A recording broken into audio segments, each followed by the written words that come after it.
Seja muito bem-vindo ao podcast Templo do Saber, esse lugar chuchuzinho que você consegue encontrar os mais variados assuntos para poder elevar o seu nível de conhecimento. Hoje com imagens no YouTube, né? Se você está ouvindo pelo Spotify, você corre no YouTube para ver esse podcast com imagens. Enfim, vamos ver aí as notícias que aconteceram na semana passada, né? Que impactaram um pouco da nossa economia. Então bora para a primeira notícia que a gente tem hoje. Como de praxe, a gente já começa falando de bolsa de valores, né? E a nossa bolsa de valores, ela já começou a semana na segunda-feira, né? Obviamente, com aquela respiração fraquinha que a gente tem visto depois da demissão do Jean Paul Prats, né? Eu não posso nem dizer que foi por causa da demissão dele, mas tem vários fatores que a gente vê que acontecem essas coisas. Mas a Bolsa já começou a semana com 119 mil pontos, né? E ela conseguiu ainda reagir a ter várias altas aí seguidas e fechar a sexta-feira com mais de 128 mil pontos, né? Mas o destaque mesmo ele vai ficar com o dólar, no caso que ficou acima dos 5,40, né? A gente viu o dólar bater aí, meter a voadora de dois pés na porta com 5,45. E não é só isso, né? Toda segunda o Banco Central ele posta o Boletim Focus, que é basicamente as projeções que o Banco Central faz para o ano seguinte, né? Ele coloca as projeções desse ano e a projeção do ano seguinte para a gente ver como que os analistas eles estão entendendo que vai ser o futuro da economia como um todo. E os analistas previram o dólar para o ano que vem, no caso, a 5,13. Aí você me pergunta se isso é uma coisa boa. Eu te respondo com um belíssimo depende. Porque semana passada, ou melhor, não semana passada, na outra, o Boletim Focus veio com o dólar sendo projetado a 5,05. E a gente viu que o de semana passada foi 5,13. Ou seja, foi uma alta bem grande. Com isso, a gente entende que o real, né, os analistas, eles estão prevendo uma alta maior do dólar e, por consequência, uma desvalorização do real, né? Mas enfim, vamos embora para a próxima notícia. Ainda antes da notícia principal, né, que deu o título para esse vídeo e esse podcast, a gente teve essa semana que saiu que o real passou o peso argentino, só que não foi em valorização, mas sim desvalorização. Ou seja, essa semana saiu que o real desvalorizou mais que o peso argentino. A Argentina, que estava passando por aquele momento estranho, né, de muita inflação, chegou a bater 233% de inflação no ano. A gente viu que o Milei, aquele malucaço lá, o cara é médium, o cara fala com cachorro, né? O cara tá se mostrando bem são, economicamente falando, porque ele tá conseguindo botar a Argentina no eixo. Ou seja, ele conseguiu reduzir a inflação. Essa semana saiu a inflação de maio e a inflação estava em 4,2%. Isso é interessante para a Argentina, né? Porque o peso argentino para de ter tanta desvalorização assim e começa a valorizar mais. E sem contar que o Milei ele tá com várias propostas, né, que vai deixar o mercado um pouco mais feliz aí da vida, porque tem um cunho muito liberal, ou seja, o governo não vai estar sendo atuante muito no mercado. Isso o mercado ama, né, que o governo para de dar pitaco nas coisas. Mas enfim, isso daqui é uma menção que a gente precisa dar, né? Porque, poxa, o real tá só desvalorizando e a nossa inflação, ela tá crescendo. Se eu não me engano, a última vez que eu vi, a da Argentina tinha reduzido para 4,2 e do Brasil tava chegando em 4,4 ou tinha passado de 4,4. Mas enfim, né? A gente precisa ver o que vai acontecer nos próximos capítulos aí.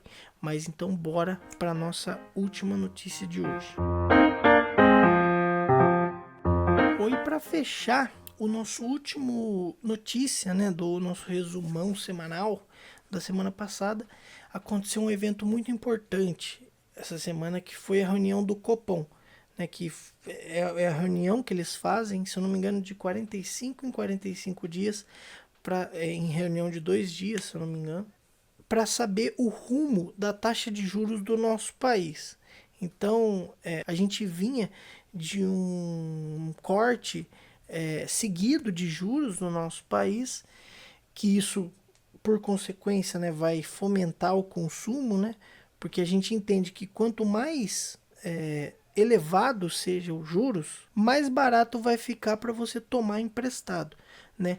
E o Banco Central, o Copom, ele decidiu manter. A última reunião que teve, o Copom decidiu cortar de 10,75 para 10,50 a taxa de juros. E nessa última reunião que teve essa semana, ele manteve, né, decidiu pela manutenção da taxa de 10,50%. E semana retrasada, né, a gente viu que teve a reunião do Fed, que é o Banco Central dos Estados Unidos, e eles também decidiram por manter as taxas deles intactas, né, ou seja, mais elevada. Depois de 20 anos que eles não mexiam na taxa, eles decidiram elevar agora, né, e decidiram por manter desse jeito. E como a gente sabe, os Estados Unidos, ele é o país, ele é a maior economia do mundo, então é muito confiável, ele te dá muita segurança, mais do que o Brasil, né? Vê uns podcasts que eu falei aí atrás, que, a gente viu que desde 1700 e alguma coisa aí, os Estados Unidos usa o dólar, por exemplo, e a gente já trocou mais de moeda do que, sei lá, mais que tudo, né? Então não tem nem o que a gente discutir nessa questão. A gente vai entender que os Estados Unidos vai ser um melhor lugar, um melhor ambiente para se investir o dinheiro do que o Brasil. Se os juros estiver alto lá, não tem o porquê o Banco Central, o Copom, diminuir os juros aqui. É meio que insanidade. Isso é lógica. Então, o que justifica esses juros de 10,5% manter nesse patamar é realmente isso.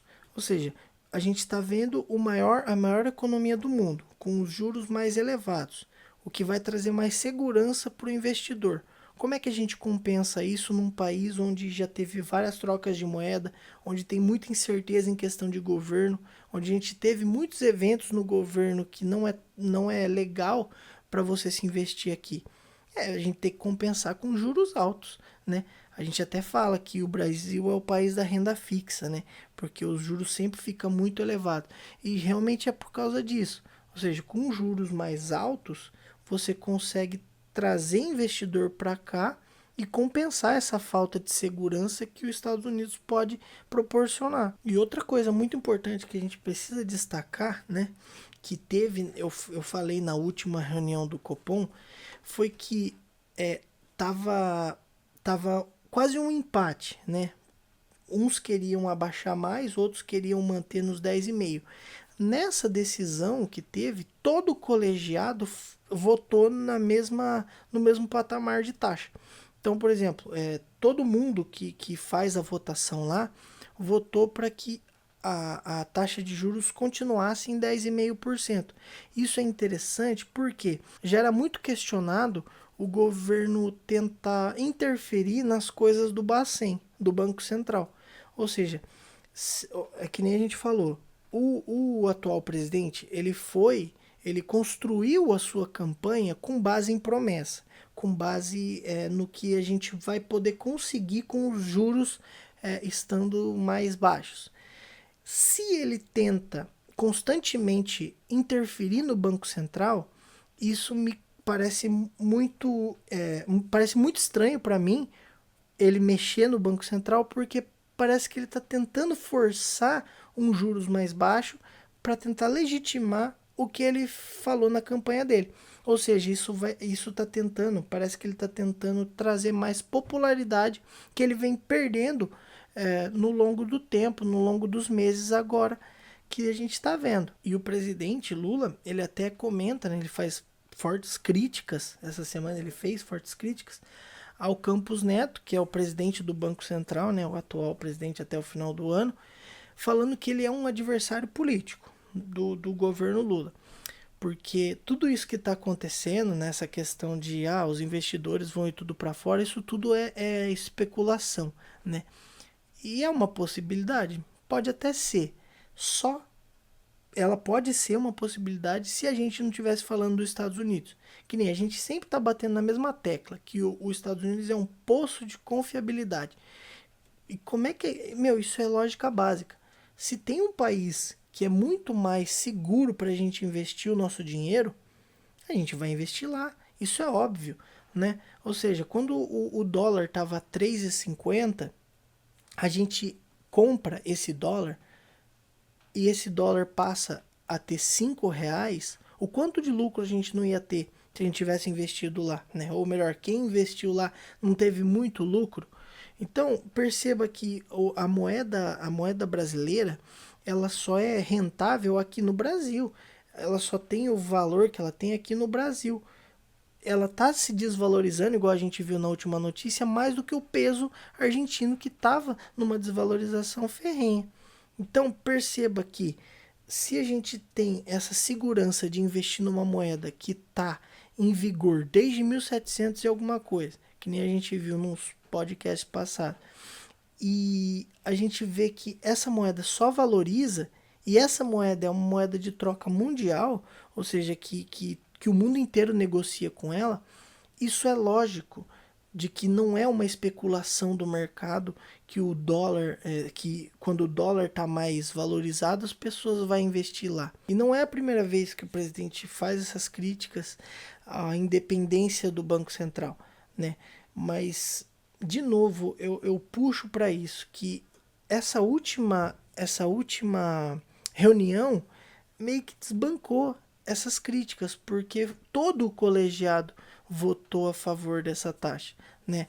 Ou seja, na última, uns queriam que abaixasse mais, só que a gente não esperava essa decisão do Fed.